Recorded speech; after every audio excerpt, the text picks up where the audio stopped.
Your job as CEO changes every 6 months, every year, every couple of years. Just nobody tells you that.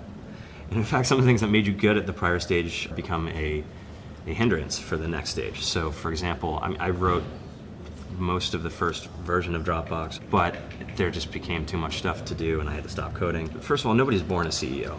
You learn it. And the challenge is you just don't know what your blind spots are.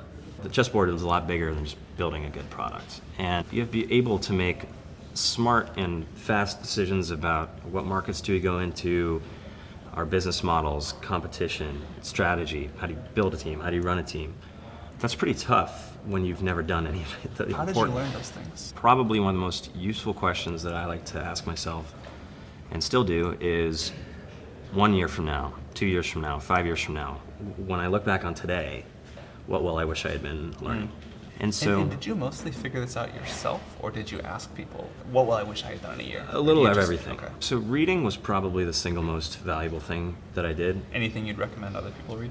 Yeah, so I think my favorite book on management is High Output Management That is a by great Andy book. Grove, which is the Bible of how do you scale an organization. The Effective Executive by Peter Drucker is really good. But basically what you're talking about is you need to have good judgment about a lot of different things. What that really is saying is like, how do you gain wisdom very quickly?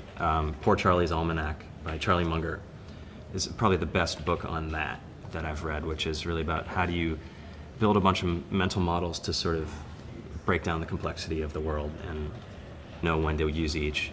But reading is part of it, but then also having friends that are one step ahead, 2 steps ahead, 5 years ahead, and just sort of looking at the deltas between them.